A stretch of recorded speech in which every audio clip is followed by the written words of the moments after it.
All right, ladies and gentlemen, this is the audio track version of 6.2 Homework Defining Genocide. I will be reading aloud the text here for those of you that would like to follow along. We're trying something a little different this time, and you can actually see the text on my screen as I read aloud. You can also find a paper copy of the text in the room, and a PDF copy of this is posted to the Google Classroom as well. First of all, before I begin reading, let me apologize. I am still sick, so I may be blowing my nose and coughing throughout the reading. Please forgive me, but I'll do my best. All right, here we go. Part 1, Defining Genocide. According to the United Nations Genocide Convention, genocide is a coordinated plan to destroy, in whole or in part, a national, ethnic, racial, or religious group by killing, causing serious bodily or mental harm, inflicting conditions designed to bring about the destruction, preventing the births within the group, or removing the children from the group. Many genocides have occurred throughout history, from the murder of Christians by the Romans in the 1st century to the deaths of nearly 1 million people in Rwanda in 1994. Until the 1940s, there was no single word to describe the organized destruction of an entire group. There was also no legal mechanism for the international community to respond to the mass murder and atrocities perpetrated against a people. If a person killed someone on the street, he or she could be charged with a crime, murder. He or she could then be prosecuted under the laws of that country and punished if found guilty. If a government or another group attempted to annihilate a whole group of people, what crime had it committed? It was murder on a mass scale, but how could the state be held responsible? Who held jurisdiction for prosecuting such a large crime?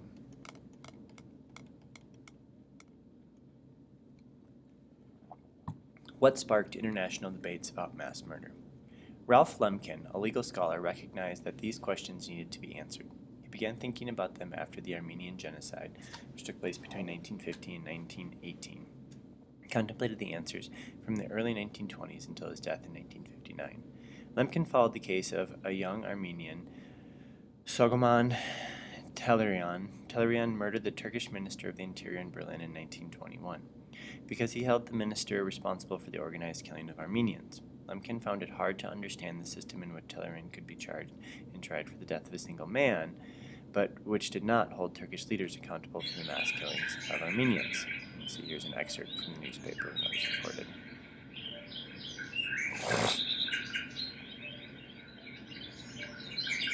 It is a crime for Tehlirian to kill a man, but it is not a crime for his oppressor to kill more than 1 million men. Ralph Lemkin. Lemkin began what would become a lifelong crusade to convince the international community that it must prevent what had occurred in Armenia from ever happening in other places. While Lemkin played an important role in sparking international conversations about genocide, in reality, many other men and women contributed time, effort, ideas, and resources to these early efforts and the efforts to follow. What is the international community? The international community is a general term used to describe the interactions of countries and how they cooperate to resolve issues among themselves. The events of the early 20th century changed how countries saw the international community. President Woodrow Wilson, who was the president from 1913 to 1921, put forward an ambitious plan to build a more peaceful and cooperative world. He proposed the creation of a permanent global organization, the League of Nations, to enforce basic principles of conduct for states. Wilson's framework influenced efforts of Lemkin's and others who believed that preventing genocide was a complex and required international cooperation. How was the international community affected by the First World War? World War I, which took place between 1914 and 1918, was a devastating international conflict spurred by many factors, including nationalism and the desire of world powers to expand. 10 million soldiers died on the battlefield during World War I, and at least 5 million civilians perished from disease and starvation. The Central Powers, including Germany, the Austro-Hungarian Empire, and the Ottoman Empire, fought the Allied powers, including Russia, France, Great Britain, Italy, and the United States. Ultimately, the Allies defeated the Central Powers. World War I motivated the international community to organize itself in order to prevent further death and destruction from war. Many historians argue that an international system of communication and cooperation to resolve disputes could have prevented World War I. President Wilson also believed that a failure in the international system led Europe into World War I. Even while the war was raging, Wilson drafted a plan for lasting world peace. In January 1918, he unveiled his 14-point proposal to reshape international relations. Central to Wilson's plans were the principles of self-determination, open diplomacy, freedom of the seas, free trade, and arms limitation. To oversee the new international system, Wilson called for the creation of the League of Nations. Wilson imagined that a new era characterized by open publication of treaties and the settlements of disputes by neutral commissions. He hoped that the League would serve the court of public opinion, in which the conscience of the world would make itself heard. Why did the United States reject a larger international role? Britain, France, and Italy, the key allies of the United States in World War I, had little use for Wilson's ideas. Rather, they wanted a League of Nations to secure their wartime victory and protect their empires. As chairman of the special committee that drew up the blueprint for the League of Nations in 1919, Wilson worked to maintain unity among the Allied forces. His committee's proposal for the organization of the League reflected British and French concerns. According to Wilson's recommendations, all member states of the League would gather annually to discuss international issues, and a council of the world's great powers would meet more frequently to deal with international crises. When negotiations concluded, Wilson took the case for the League of Nations to the U.S. public. Opponents of the League argued that it would largely be a tool of Britain and France. In the U.S. Senate, opponents objected to the provision that required members to come to the defense of any member under attack. For example, they did not want U.S. troops to be forced to defend the borders of a French colony in Africa or to protect the British Empire's interests in India. The Madrid Conference. In 1933, Ralph Lemkin planned to travel from his home in Poland to Madrid to present a drafted law to other lawyers in the International Conference. This law intended to address the destruction of groups as well as their intellectual and cultural life. To make his case, Lemkin planned to recount the murder of Armenians and to warn the international community of Hitler, who had recently come to power in Germany. The foreign minister of Poland, who hoped to cultivate better relationships with Hitler, refused to let Lemkin travel to Madrid. Instead, Lemkin's proposal was read aloud in Madrid to lawyers from 37 countries. Few supported it. They failed to understand why new legislation should be enacted against past crimes that the Ottoman Empire had committed against Armenians years ago. They believed that these crimes had happened so rarely that no law was needed. In addition, they challenged Lemkin's proposals with the argument that the international law dealt with legal issues between countries, but not a country's decision of how to treat the people within their borders. Soon after the conference, Lemkin was fired from his job as a public prosecutor because he refused to stop criticizing Hitler. The Polish foreign minister accused him of insulting Poland's German friends. Why did the League of Nations fail? After the League of Nations Treaty took effect in January 1920, the organization's flaw became apparent. For example, although League members pledged to cooperate in preventing aggression, protecting the rights of minorities, and limiting armaments, that's military weapons, the League did not have a system in place to hold its members accountable. In addition, the requirements that all League members agree on important decisions often blocked action.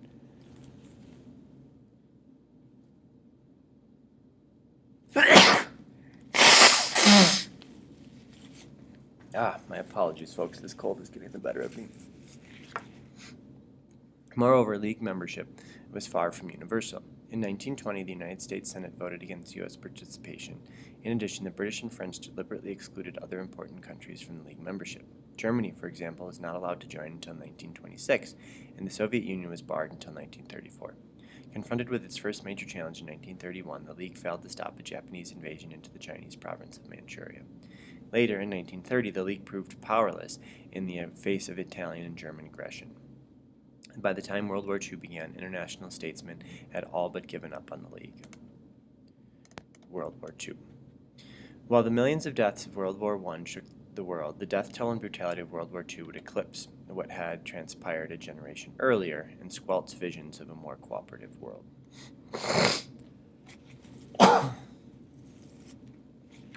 As Hitler's armies advanced to the east, they unleashed a form of warfare that included the elimination of entire groups of people that they considered less than human, including Jews, Slavs, Romanian, LGBTQ people, and Jehovah's Witnesses, and others. The whole of Europe has been wrecked and trampled down by mechanical weapons and barbaric fury of the Nazis. As his armies advance, whole districts are exterminated. We are in the presence of a crime without a name. British Prime Minister Winston Churchill. How did World War II change the international community? During World War II, U.S. President Franklin Delano Roosevelt, 1933 to 1945, envisioned an international community of countries that would cooperate to prevent conflict and end poverty and injustice throughout the world. Roosevelt's vision took root in 1945 when the countries fighting against Germany and Japan formed the United Nations. On top of Roosevelt's vision for a more cooperative international community, the Allies of World War II recognized that the enemy's atrocities and war crimes could not go unpunished. In 1943, the United Kingdom, the United States, the Soviet Union, and China drafted the Moscow Declarations. The United Kingdom, the Soviet Union, and the United States all signed one of these declarations, the Declaration on Atrocities, in response to the large-scale murder of civilians by the Nazis. Drafted by British Prime Minister Winston Churchill, it included a statement that promised to prosecute mass murderers. Let those who have hitherto not imbued their hands with innocent blood beware lest they join the ranks of the guilty. For most assuredly the three allied powers will pursue them to the uttermost ends of the earth and will deliver them to their accusers in order that justice may be done. From the Moscow Declaration. Giving the crime a name. Although genocide had existed since the beginning of recorded history, there was no single word to describe what it meant until the creation of the word genocide, to describe Nazi crimes against European Jews. Geno is from Greek, and it means race or tribe, and side is derived from Latin, meaning killing. Ralph Lemkin first used the word in his book, Axis Rule in Occupied Europe, published in 1944. Lemkin, a Jew, fled Poland from the United States ahead of the Nazis. His family chose to remain in Poland. The Nazis murdered 49 of his relatives. Only 4 survived.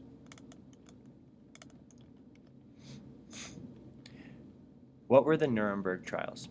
Following their victory, the Allies kept their promise and put 24 accused Nazi war criminals on trial in Nuremberg, Germany. Many others would be tried later on, although some were never tried. They were charged with crimes against peace, crimes against humanity, and violating the rules of war. History does not record a crime ever perpetrated against so many victims, or one ever carried out with such calculated cruelty. Chief U.S. Prosecutor Robert H. Jackson at the Nuremberg trials. Numerous defendants argued that only a state, not individuals, could be held responsible for these actions. They also argued that their actions were not illegal because long-held international principles of state sovereignty protected countries from outside interference. The world watched and listened as the court rejected these arguments and sentenced 12 defendants to death. There are the Nuremberg trials. Accused Nazi war criminals on trial in Nuremberg, Germany. Put 7 to prentice terms. 2 others were not sentenced. 1 was physically and mentally unable to stand trial, and the others committed suicide. 3 others were acquitted. When you look at the startling ruins of Nuremberg, you are looking at the results of war. When you look at the prisoners on view in the courthouse, you are looking at 22 of the causes. What important principles emerged from the Nuremberg trials? The defendants at Nuremberg had been found guilty of crimes against humanity, not genocide. Even so, the international community agreed that some important legal principles came out of the Nuremberg trials. The Nuremberg trials propelled the idea that certain acts are so horrendous that they should be considered crimes wherever committed, even if the country where those acts took place had no laws against them. The Nuremberg trials also established that government leaders would no longer be immune to punishment for such crimes, and that officials following the orders could also bear responsibility. The principles of the Nuremberg trial were adopted into international law in 1950. Why did Lemkin propose a UN resolution banning genocide? While Lemkin believed the Nuremberg trials were an important step, he also felt it necessary to create a law that did not link the prevention of genocide solely to wars between states. In 1946, Lemkin began a campaign in the UN to introduce a resolution prohibiting all forms of genocide. Lemkin's timing was good. Images of the Nazi death camps and the testimony from the Nuremberg were fresh in the public's mind. In addition, as a new institution, the United Nations seemed to hold the promise as a way to better the world. Lemkin did not work for any government, but he spent days wandering the halls of the UN, cornering diplomats to lobby for the resolution. He argued that genocide could have a terrible effect on the world, not only in the present day, but for generations to come.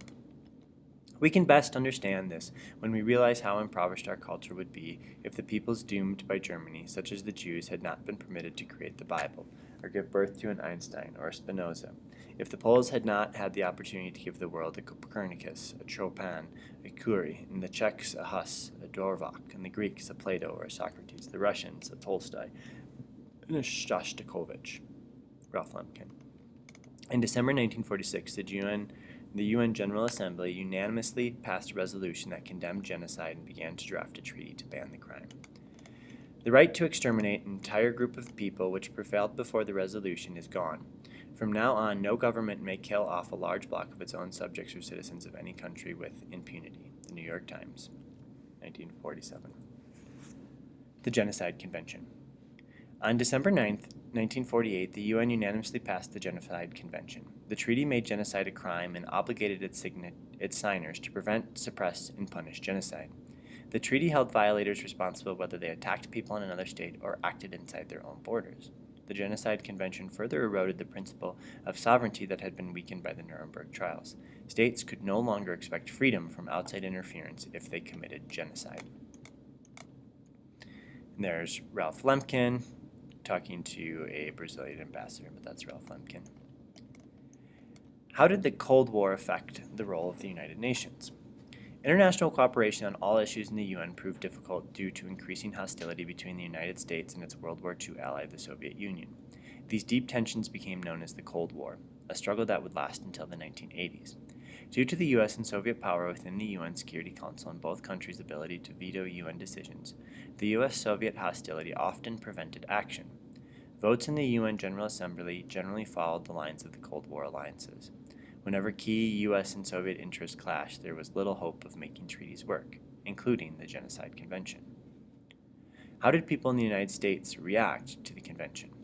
President Harry S. Truman, 1945 to 1953, strongly supported the ratification of the Genocide Convention by the U.S. Senate, as the Constitution required. The convention ran into opposition in the Senate on several grounds. First, the language was ambiguous. For example, it was unclear how many people had to be killed for an event to be considered a genocide, or if it was even a matter of numbers. Some worried that the convention could make possible the intervention in other states' internal affairs. Oops, my apologies. I lost my spot. Some worried the convention could make possible the intervention in another state's internal affairs, even if genocide was not actually taking place. Critics of the treaty claimed that it infringed on U.S. sovereignty and would allow foreign countries to organizations to examine U.S. internal affairs. For example, some feared that some of the provisions, including the lines about inflicting mental harm, could be applied against the United States in the racially segregated South, or that the United States could be held accountable under the Convention for committing genocide against Native people in the 19th century. In addition, some politicians distrusted the United Nations. This stalled the progress of ratification by the Senate. President Dwight Eisenhower, 1953 to 1961, opposed the Genocide Convention and all other human rights treaties. Eisenhower's administration felt that these treaties exceeded the traditional bounds of international law by trying to influence the internal workings of individual countries. Additionally, the newly elected Eisenhower did not want to alienate a powerful group in the Senate that included Senator Joseph McCarthy, a staunch opponent of the Genocide Convention.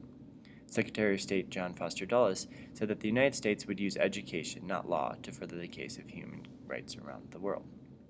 The Genocide Convention received little attention in the Senate until 1967. Senator William Proxmire of Wisconsin, with the backing of Senator Claiborne Pell of Rhode Island, began a campaign to resurrect the consideration of the Genocide Convention with a speech on the Senate floor. The Senate's failure to act has become a national shame. I serve notice today that from now on I intend to speak day after day in this body to remind the Senate of our failure to act, of the necessity for prompt action. Over the next 17 years, Proxmire would make 3,210 more speeches, one every morning on the Senate floor, against the Senate inaction on genocide.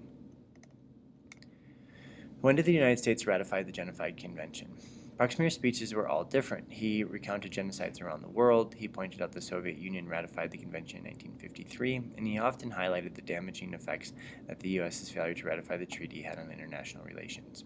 He also identified the U.S. failure to keep the Jews during World War II, to help the Jews during World War II. This began to hit home around the 40th anniversary of the Allied liberation of Nazi extermination camps in 1985. That year, President Ronald Reagan visited a cemetery in Bitburg, Germany. Reagan intended to mark the anniversary of the end of World War II and to demonstrate solidarity with German Chancellor Helmut Kohl, an ally in the Cold War against the Soviet Union. In addition to German soldiers, members of the SS, a German security military known for its brutality in the Central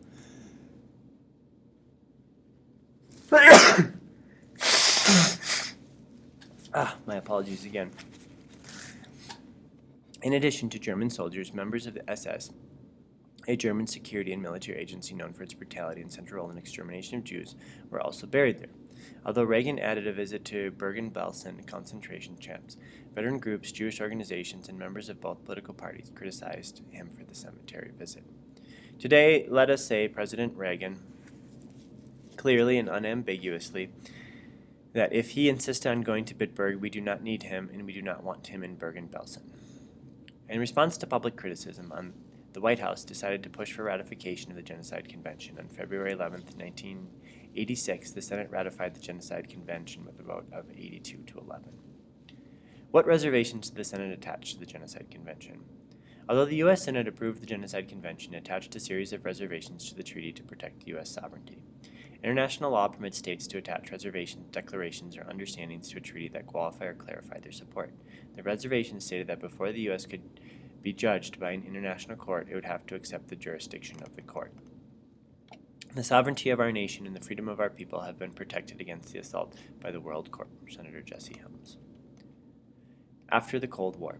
The end of the Cold War in the late 1980s revitalized United Nations. The UN led peacekeeping missions in war-torn countries and provided humanitarian relief to combat starvation and disease around the world. The UN also played a leading role in promoting the rule of international law in response to genocide. For example, the UN formed a war crime tribunal in the 1990s to try criminals for Rwanda and Yugoslavia. Our mission isn't a historic one that not only is vital for the peoples of the former Yugoslavia, but humanity generally. The ideals of the United Nations, most notably reflected the Universal Declaration of Human Rights, are ever present in our work. These fundamentally important principles guide us as we work for justice in difficult and trying circumstances. Gabriel Kirk MacDonald, President of the International Criminal Tribunal for the former Yugoslavia. In addition, many within the international community enacted economic sanctions and took military action to punish or prevent human rights abuses. Community groups and local leaders continued to work to promote peace and address poverty, hatred, ethnic tensions, disease, inequality, and many other issues as they had for years. What is the future of international cooperation? Although international cooperation has increased significantly in the past half-century, it rests on the disputed underpinnings. The human rights values championed by the UN and others and policies and practices used to promote them are not without critics. How universally accepted these human rights will be in the 21st century is open to question. China, Russia, and conservative critics in the United States contend that emphasizing human rights threatens state sovereignty. They maintain that states should be free from external control. Those who prioritize human rights argue that there must be limits to state sovereignty, particularly when lives are at stake. Sovereignty implies conducting an independent foreign and internal policy, building of schools, construction of roads, all types of activity directed towards the welfare of people. Sovereignty cannot be conceived as the right to kill millions of innocent people. Ralph Lumpkin. What events indicated a change of international attitude towards state sovereignty? The Kurds of northern Iraq. When the first Gulf War against Iraq ended in 1991, U.S. forces set up a UN operation in northern Iraq to protect the 3.7 million Kurds who had been targeted in a genocide by Saddam Hussein. Until a second war in Iraq in 2003, the Kurds depended largely on the international community to protect them from the Iraqi army and to provide them with relief and supplies. International agencies protected the Kurds in the sovereign state of Iraq from further attacks on genocide. This involvement set an important precedent and marked a changing tide internationally. Kosovo. The war against Yugoslavia in 1999. My apologies again. Also represented a critical turning point. For the first time, a U.S.-led international coalition launched a war specifically to stop a government from carrying out human rights violations and genocide against Kosovo Albanians, a minority group within its borders. The United States and its allies placed safeguarding human rights above preserving state sovereignty. Because of opposition from China and Russia, this intervention did not have the support of the UN Security Council. Chinese and Russian leaders argued that this concern for human rights was a ploy to increase the influence of the United States and its allies. Their opposition to the intervention in Kosovo highlighted a disagreement over what principles should govern international relations and the many factors that influence international action. What do other critics of human rights intervention say? Other critics of the United States and its allies point to a double standard in promoting human rights and the prevention of genocide. They note that the United States has been reluctant to intervene in regions where it lacks financial interests and military bases. In the 1990s, for example, the United States failed to act as governments in Sudan and Rwanda massacred millions of people. Some critics of the United States and its allies also argue that intervention often comes too late, instead of responding after acts of genocide have already begun. These critics suggest that the United States and others should devote resources and policies and practices that address the root causes of genocide before it occurs. For example, some argue that the international community should invest more in supporting organizations that work to eliminate poverty, racism, political powerlessness, ethnic conflict, and other issues that sometimes lead to genocide. Others point out that international intervention by wealthy countries such as the United States often ignore or limit the ability of local groups working to promote peace. These critics argue that the United States could more effectively prevent and stop genocide around the world by working with the people from the affected community and assisting these groups as they take lead in the fight against genocide. Why has the United States resisted joining the International Criminal Court? The International Criminal Court, the ICC, represents an attempt by the international community to put in place permanent court to try those accused of genocide and war crimes. 124 countries have ratified the 1998 agreement known as the Rome Statute that established the court. A number of countries refused to ratify the treaty and join the court for a variety of reasons.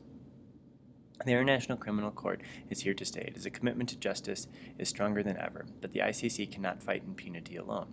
How effective it will be depends upon the cooperation of states and the determination of the global community to make accountability for the most serious international crimes a non-negotiable objective.